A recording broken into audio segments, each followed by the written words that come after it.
Servus and greetings from Vienna. My name is Anita Posch. Thank you for listening to Bitcoin and Co., my podcast that's introducing the philosophy, ideas and people behind Bitcoin. Bitcoin in Africa, the Ubuntu way. Part 2, Zimbabwe, living in a multi-currency world. Hello again to the Bitcoin and Co. podcast. This is the second episode of a series about Bitcoin in Africa.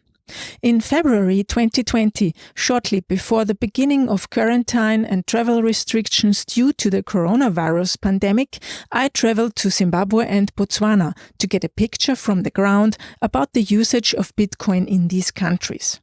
Zimbabwe and Venezuela are very often named as countries where Bitcoin could be making a difference in supporting people's economic situation. I wanted to see by myself if this is true and in how far Bitcoin is known and used there. This podcast special and my trip to Africa would not have been possible without my sponsors and supporters. I want to thank my sponsors first. Localbitcoins.com, the person-to-person Bitcoin exchange site founded in 2012. Local Bitcoins allows you to trade directly with another person. This makes the process customizable, lean and fast, as there is no corporate overhead. You can get your Bitcoins instantly. For every trade, localbitcoins.com offers escrow protection to ensure the Bitcoins and both traders are safe. Thanks to Shift Crypto Security, manufacturer of the hardware wallet BitBox02, to Peter McCormack and the What Bitcoin Did podcast, to Coinfinity, manufacturer of the card wallet, and many thanks to several unknown private donors who sent me satoshis over the Lightning Network. This special is edited by CoinDesk's podcast editor Adam B. Levine and published first on the CoinDesk podcast network. Thank you very much for supporting the Bitcoin in Africa series with your work. Thank you also to GoTenna for donating several GoTenna devices to set up a mesh network in Zimbabwe. To Stackwork.com, the place to earn Bitcoin over the Lightning Network, and to Team Satoshi, the decentralized sports team, for supporting my work. This special is also brought to you by the Let's Talk Bitcoin network. If you like my work and the Bitcoin and Co. podcast, please take a minute to share it with your friends on social media and subscribe to the feed in your podcast player. You'll find the subscription links at bitcoinandco.com/en/subscribe. In the first episode, you learned about the current living situation of Zimbabweans and the country's political history, which paints a picture about why things are how they are, as well as the state of human rights and free speech. In this episode, you will get to know the multi-currency world, the different forms and usages of money, as well as the price fluctuations that Zimbabweans are dealing with day by day. We also take a look at the current regulations of cryptocurrencies and the usage of mobile payments and internet connections. How is Australia? Austria. Yeah, It's nice. To understand the Zimbabwean currency changes, reforms and the resulting crisis, we need to go back to 1980, the year of the independence of Zimbabwe. Back then, the Zimbabwean dollar was legal tender for the first time. It was introduced to directly replace the Rhodesian dollar at par, at 1-to-1, at a similar value to the US dollar. Over time, hyperinflation in Zimbabwe reduced the Zimbabwe dollar to one of the lowest valued currency units in the world.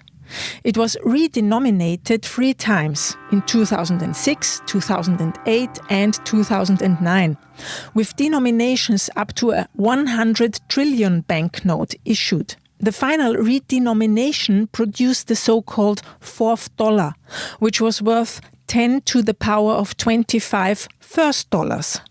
You needed weird amounts of notes to buy stuff. I was told that there was a joke at the time. Someone wanted to pay for something and came with a wheelbarrow full of banknotes to the seller. The seller threw the notes out of the wheelbarrow and went off with the wheelbarrow because it was worth more than the big pile of banknotes. Now you can buy those paper notes as collector's items. I found $10 million notes at a souvenir shop in Victoria Falls. One of these paper notes costs $5. I guess that's a higher value than they had in 2008. In 2009, the country, ravaged by the hyperinflation, abandoned the Zimbabwe dollar and adopted multiple currencies, including the US dollar. In 2014, there were 8 legal currencies: the US dollar, South African rand, Botswana pula, British pound sterling, Australian dollar, Chinese yuan, Indian rupee, and Japanese yen. The dollarization reversed inflation, permitting the banking system to stabilize and the economy to resume slow growth after 2009. But then in 2015, the foreign currency notes dried up at the banks, leading to cash shortages in the economy. In 2016, Zimbabwe introduced bond notes as a surrogate currency, which initially had equal value to the US dollar, but today it trades at 1 to 43 with the greenback. In June 2019, the Reserve Bank of Zimbabwe abolished the multiple currency system, outlawed the use of US dollar, and replaced it with a new Zim dollar based on the RTGS dollar, the new legal tender. What are the forms of money that people use here in Zimbabwe? Okay, so in Zimbabwe, there is what is known as bond, which is the cash, the hard cash that you actually hold, paper money that you actually hold in your hand. And there is what is known as RTGS, which is the electronic money, if I can call it that way. That's another form of payment that people use. And also people use US dollars and some other currencies like South African rand. But the most popular one is US dollars in terms of currency that is not from Zimbabwe. But mostly people use electronic money, which is called RTGS, the bond money, and US dollars and South African rands as well. Mm-hmm. And I always see these signs with EcoCash numbers on it. Mm-hmm. So is EcoCash very often broadly used form of payment? Yes, EcoCash is broadly used as a form of payment in Zimbabwe. I would say EcoCash is just a vehicle of where money passes through. Okay, so it just connects your RTGS balance to the customer. We just use it to make payments, like walking into a shop, you buy bread. You can actually use it to buy anything that you want, pay school fees, pay anything that you want. Yeah, but it's not classified as a currency, but it holds our currency. That's what it means. Yeah. Okay, exactly. So the official currency of Zimbabwe is the RTGS dollar or Zim dollar. RTGS. As you've just heard, it's called RTGS if it's the money on your bank account.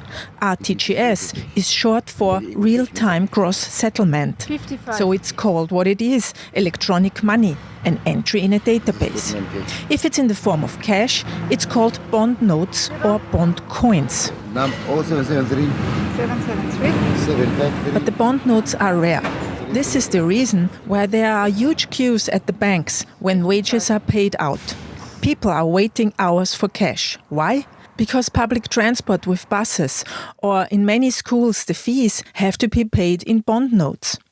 You can find pictures of bond notes and coins, as well as a queue in front of a bank that we were passing by on the episode page at bitcoinandco.com/en/Africa2. I don't know, maybe it's out 35, 36, I don't know. You can also find a lot of ATMs, but they are empty. They have been used up until 2015.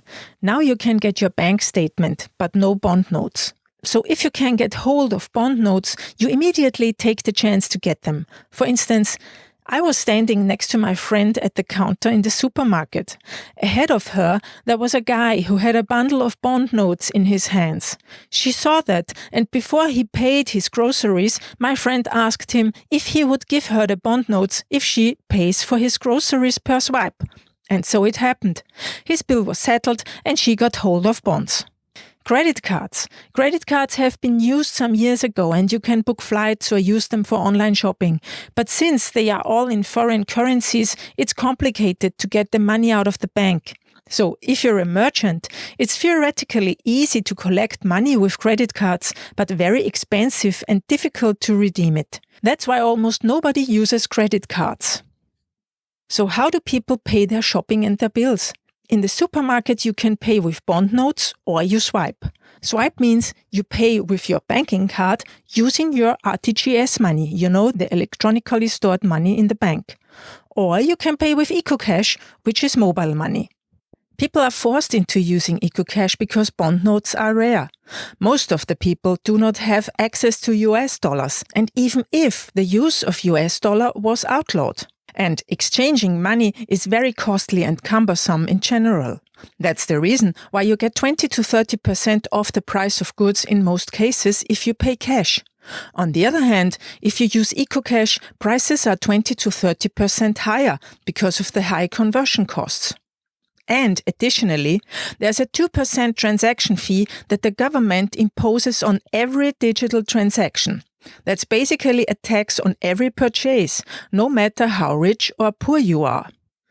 While driving back to Harare from our weekend trip, we stopped at one of the many corn stands next to the street.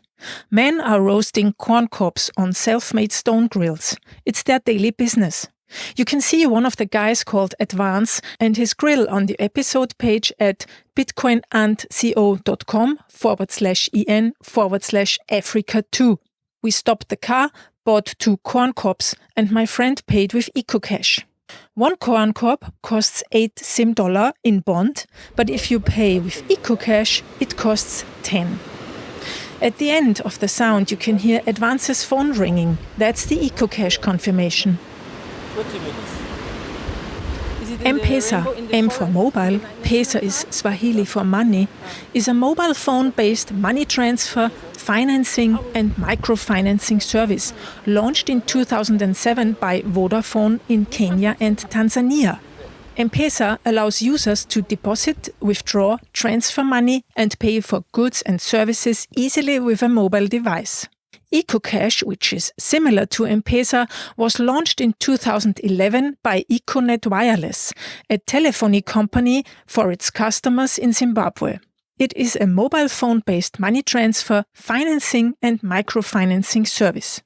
Econet allows users to deposit, withdraw, transfer money and pay for goods and services, including utility bills from a mobile handset. Users can also buy prepaid airtime or data bundles for themselves or others.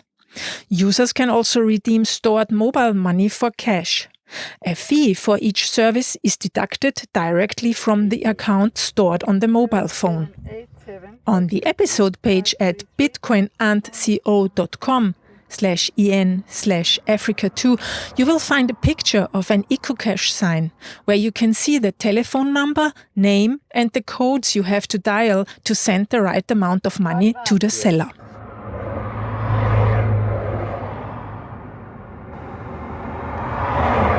Okay.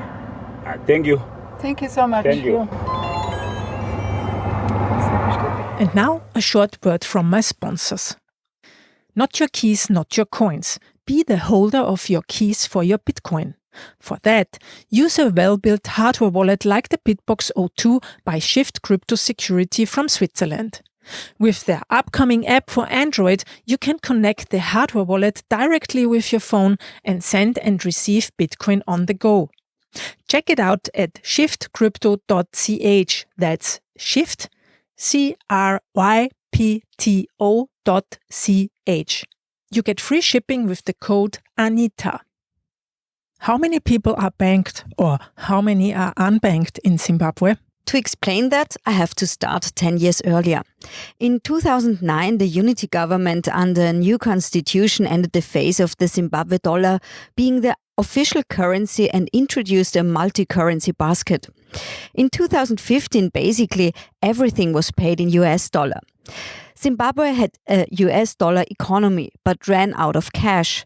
The ATMs were working, but there was no money anymore inside of them. Almost everybody was unbanked.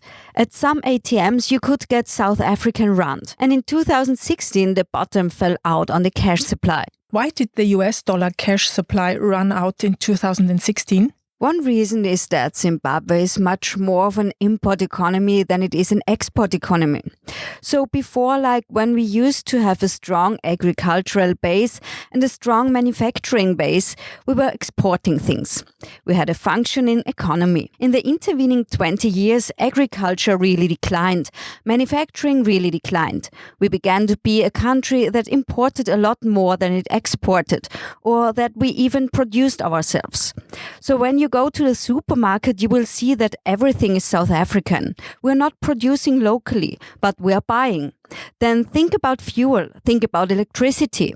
There's a huge economy that's purchasing things from outside and not much that's selling outside. So all the US dollars that were circulating in the economy, at some point they had to have been from outside the country. So over time you have what's called a nostro account, which is basically the international system of once my money goes out of US dollars cash and into the bank, it's technically still US dollars, but it kind of exists in an electronic trust format. So I'm a bank here and I have US dollars. Your bank in the States that has US dollars, we know that we have US dollars collectively. But I'm never going to physically give you $100 because you are the bank in the States, right? It only exists electronically, which as long as we all trust each other is great, but it means that the Zimbabwe bank is meant to put my US balance into this nostro space internationally, because that's actually where it's existing and holding its value. But the banks didn't do that. So over time, slowly, the US balance that I thought I had in my account, which was my $100 US that I put into the bank didn't hold it in the safe space. They lent it to the government. They borrowed it. They exchanged it. So the US balances that banks held got eroded. And now, when I need the US dollars to go outside the country to buy things, I need actual nostros. But if I'm inside my own internal economy, I have an US dollar in inverted commas, and I give it to you and it's all buying stuff. So we did never check on another like, do you still hold actual dollar? Here are mine. So that were years of doing that. And eventually just kind of all caught up with us. And it was like millions, hundreds of millions of actual US dollars. The banks have just been busy borrowing, lending, treasury bills and spending. And it was just a number in a database. So the physical, hard currency that should have been backing that up, it was nowhere to be found. In 2016, they introduced the bond notes, which was kind of like, oh, look, there's no more cash in the system. We're going to introduce bond notes to make these things easier. Its exchange rate is 1-to-1. So one bond note is $1 US. Don't worry. You're going to be fine. And we're like, well, we are not particularly stupid, but you also can't really do much about this. That's the thing.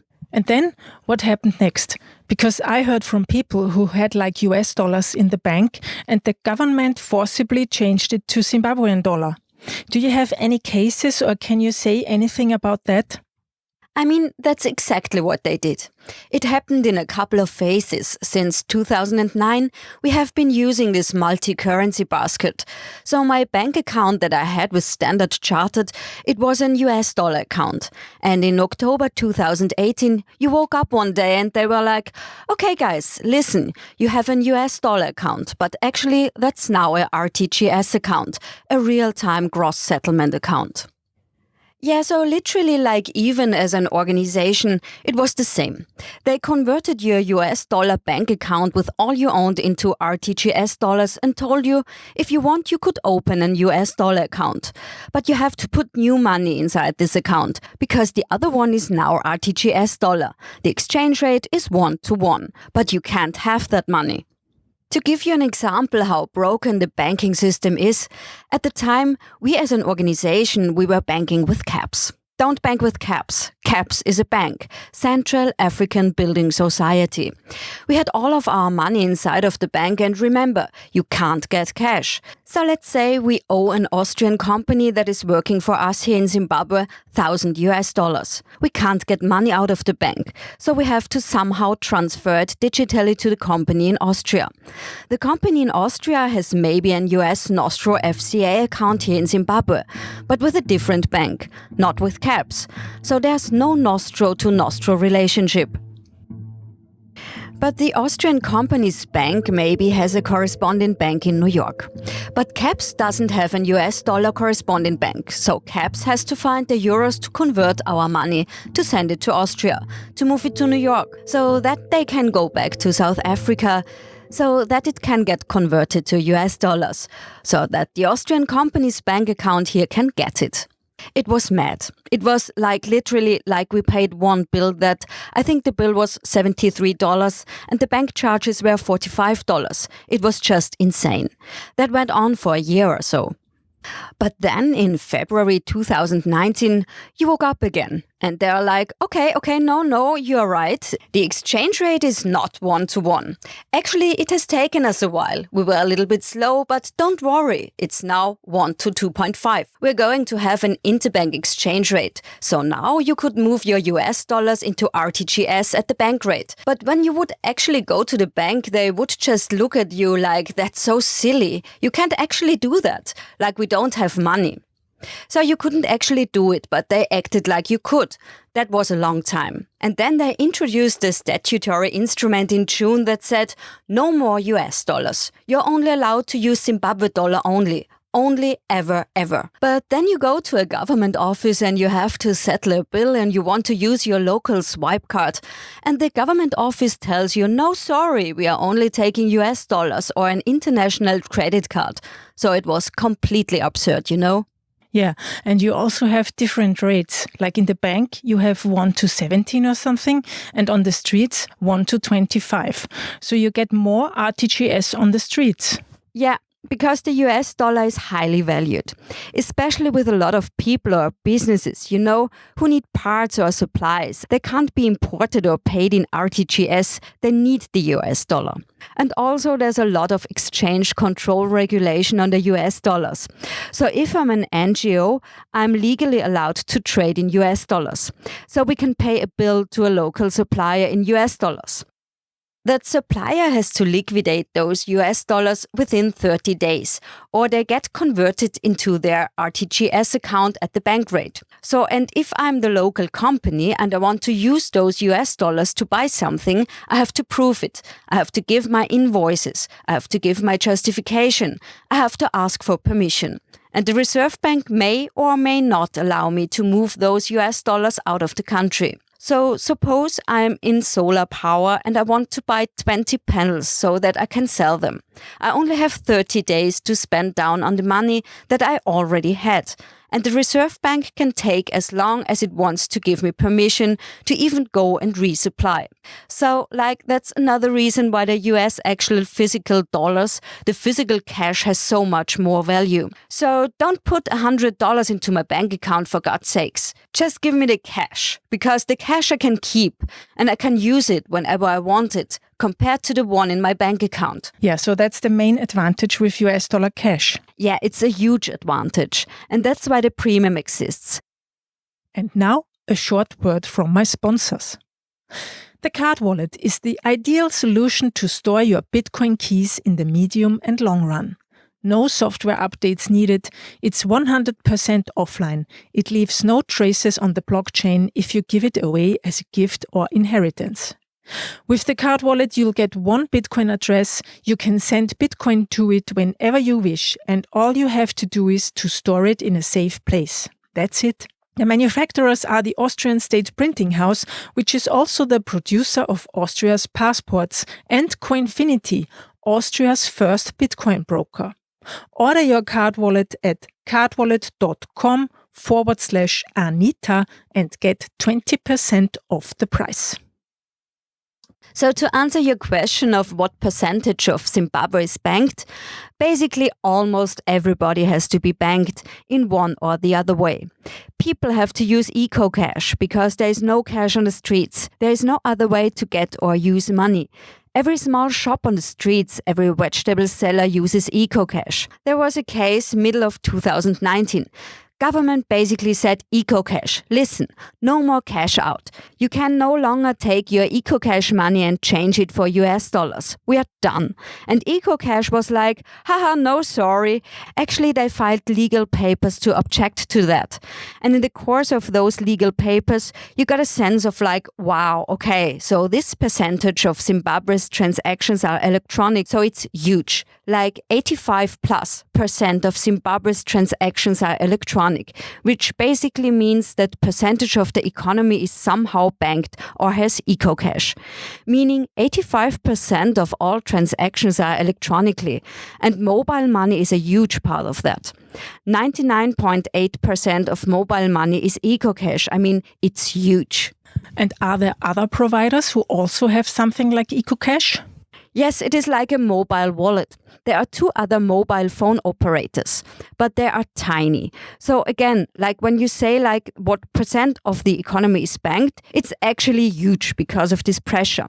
In 2015, maybe it would have been probably less than half. But because suddenly now you have an economy in which there is no cash, the only way I can pay for things is eco-cash or swipe. So even things like Stuart Bank, which is also Econet, which has really popped up in the last few years, like the queues outside of Stuart Bank are massive because they don't have any barrier. Like I have to rock up with my ID and I can open a bank account. And if I want to exist in this economy, I have to have a bank account. And with eco-cash, you don't even have to buy airtime. You do not need a mobile phone package. Eco-cash works on your phone frictionless. You only need an ID to register, and this even does not have to be your own. From that moment on, you can accept payments. And is eco-cash a privately held company? Yes, it's private. But it's huge, isn't it? Is it comparable to M-Pesa? Oh, yeah, exactly. It's basically the same. I mean, you can get money in from the diaspora into your eco-cash FCA foreign currency account wallets. So then I can show my relatives on the diaspora how to put $50 into my eco-cash FCA wallet. I could then use eco-cash's bon de change to change the money at the bank rate. Which is not so good. No. Or I could have my relatives to send me over MoneyGram, which I could exchange to cash. But how much do they take? It depends on how much you're changing. I think it's a percentage of, I'm not saying it's free or cheap, but if I don't have anything, it's the possibility. So, and what happened then in 2016? You got the bond notes 1-to-1 to US dollars. Yeah, so they kind of floated around for a couple years, but it didn't change. It didn't really change the cash situation at all. Like it didn't suddenly get better. I mean, they literally had like $2 notes and $5 notes and some coins, lots of coins. And you still had to go to the bank with cash withdrawal limits. And maybe there wouldn't be any cash that day. And I think it was something like $50 a day and $300 a week. And they would give it to you in coins, like, oh, here I have $50 in coins. It didn't actually improve the cash situation. So just getting back to eco-cash. I mean, how do people feel about having to use this? Because actually, you're forced to use it. Yeah, I can't remember. Maybe last year there was something like, oh, this is so great, Zimbabwe is leading the electronic frontier, like Zimbabwe is revolutionized. We don't even need cash. We are a plastic money society and we are the future. Yeah, like we are not stupid. We are more like, this isn't a good thing. This isn't some choice that we've all decided like, oh, it's so convenient money. Yeah, so what I'm gonna do? I'm gonna swipe. I mean, there's one thing you did here. You really leapfrogged the technology, because I have seen many, many people with smartphones.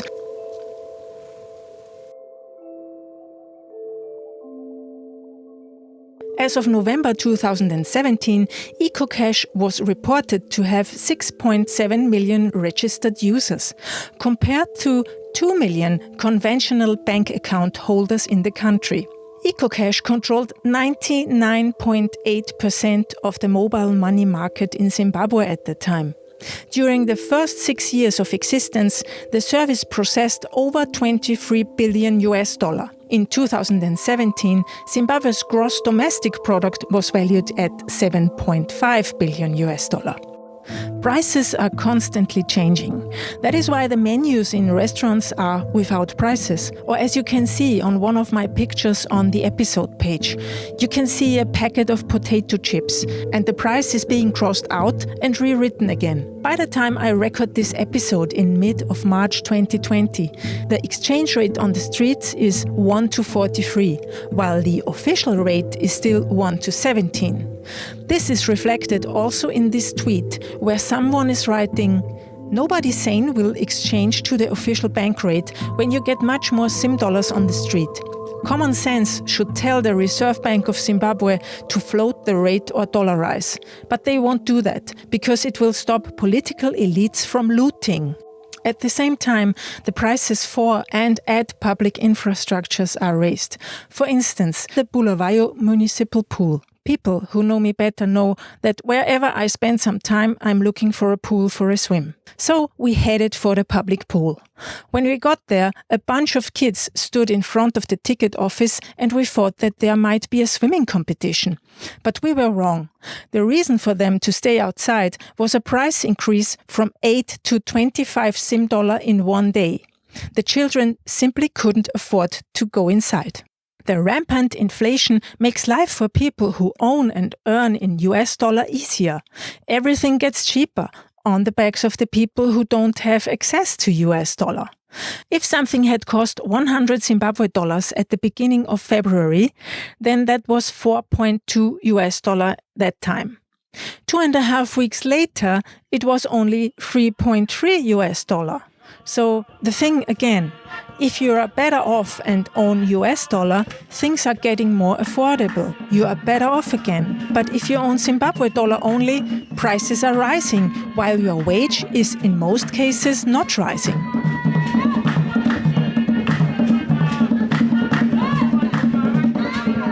From my perspective, seeing the living conditions of people, the economic situation, the banking problems, the difficulties to get bond notes, the hyperinflation and the currency controls, I'd say this is the perfect setting for the use of Bitcoin to support the flow of money inside and out of the country, as well as to support the community and its people.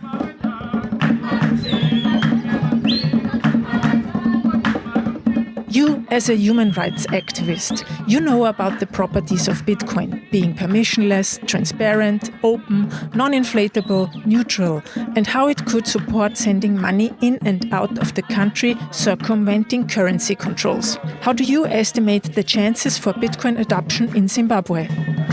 The main problem for us is exchanging money. It is very difficult and costly. Even converting eco-cash to US dollar is dodgy. We all know someone who can convert money from one currency or form to another. But we do not use the banks. I assume the problem with Bitcoin at the moment is exchanging it to US dollar or the other way around. Because you cannot pay your rent or food with Bitcoin. So in general, it would be great. But at the moment, I do not know how this can work. Yeah, I interviewed a Bitcoin trader here in Zimbabwe who said that if you own Bitcoin, you basically own US dollar, because you will definitely find a person who exchanges it for you. Since cryptocurrency exchanges are outlawed, people exchange peer-to-peer in specific WhatsApp or Facebook groups. So if you take on the effort to find those groups, then you can easily exchange Bitcoin to US dollar. Oh really? That's great. I think it needs a combination of education, reassurance and convenience. As I said, the most important part at the moment would be the exchange possibilities of Bitcoin to cash or US dollar. As long as that's easy, I think the potential and the prospects for Bitcoin adoption are pretty high. Do you see other obstacles? I guess liquidity and regulation. Because I do not know what the government is doing here aside from obviously blocking Golix, the only Bitcoin exchange we had in Zimbabwe. A research paper that I found online called The Impact of Cryptocurrencies in Zimbabwe, an analysis of bitcoins, written by Anthony Tapiwa Matsikana, says that in 2017 the central bank categorically stated that cryptocurrencies are not welcome in Zimbabwe. The Reserve Bank made it clear that cryptos were endangering the public. In 2018, the RBZ noted that it will be illegal to accept cryptos as collateral, open accounts of exchanges, dealing with them, and transfer or receive money to purchase or sell virtual currencies.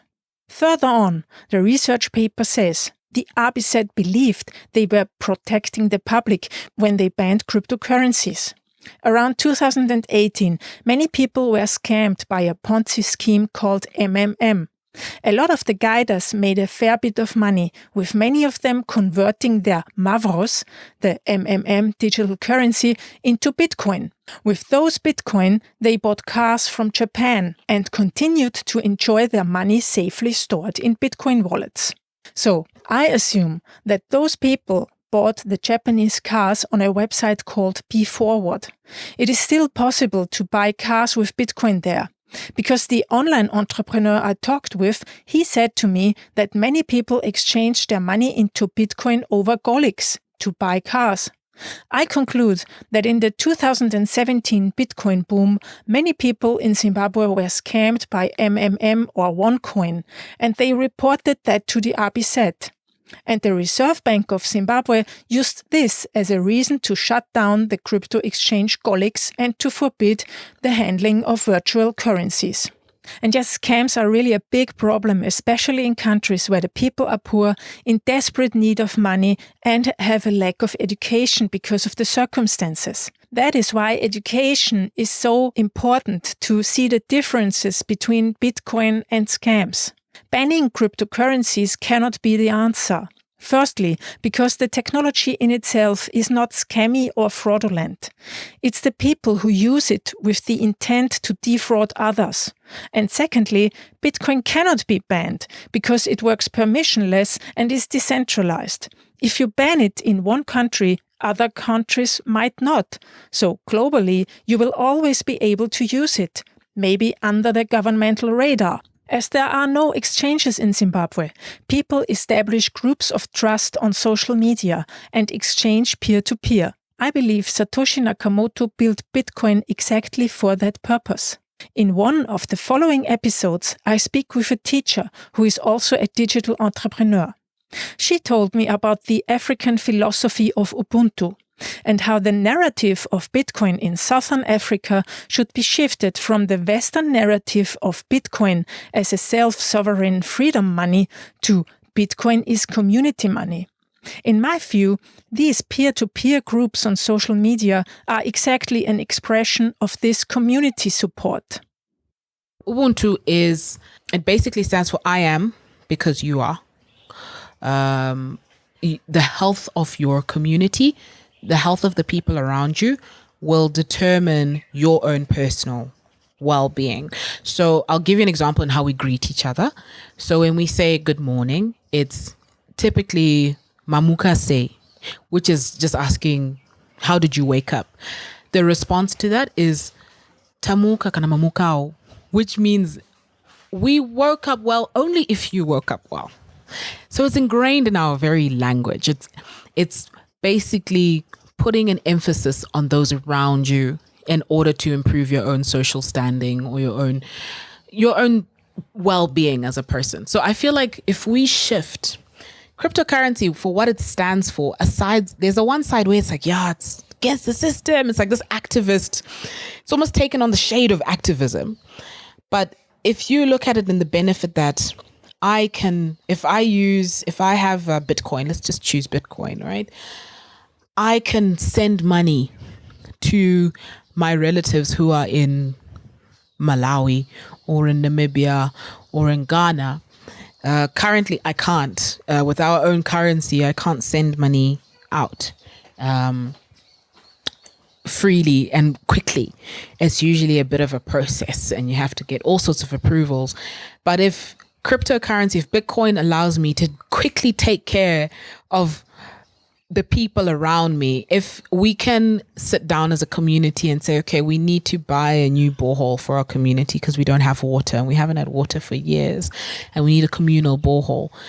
If Bitcoin allows us to buy and ship that a bore, say, want the equipment or whatever, want to bring it in from America or China or Europe, and we can do that without, just by using our phones and not having to go through, like, that's an amazing thing. You know, if we look at it from a place of development, if we look at it from a place of helping the community and taking care of each other, if it allows us to take care of each other without having to create so many barriers and so much red tape to get stuff done with money, I feel like when you change that narrative, you speak to something very deep within an African.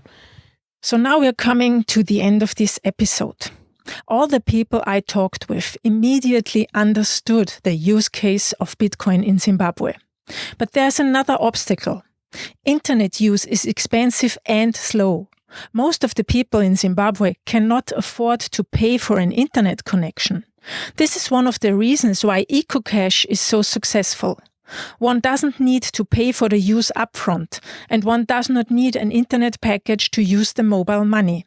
It's also common to buy a so-called WhatsApp bundle or a social media bundle, which are more affordable than open internet access, which is what you need to install a Bitcoin wallet on your phone.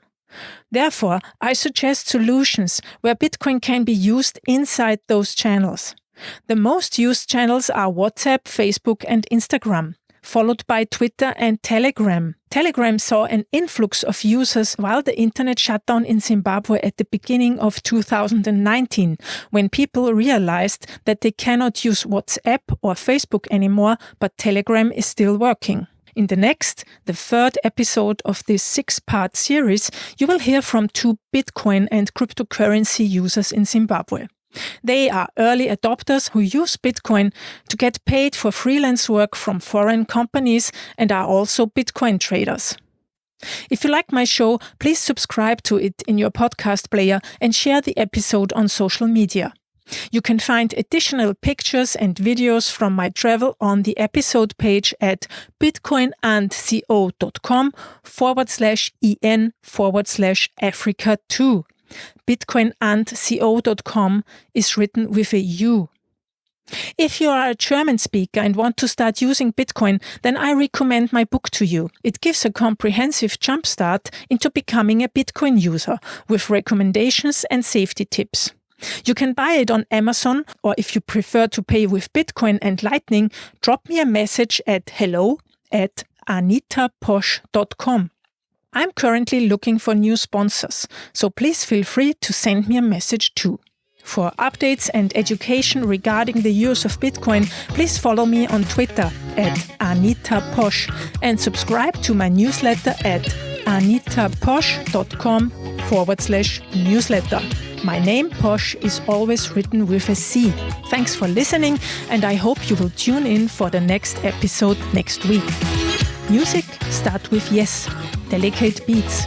Editing by Adam B. Levine and the Coindesk Podcast Network. Idea, content and production, yours truly, Anita Posch.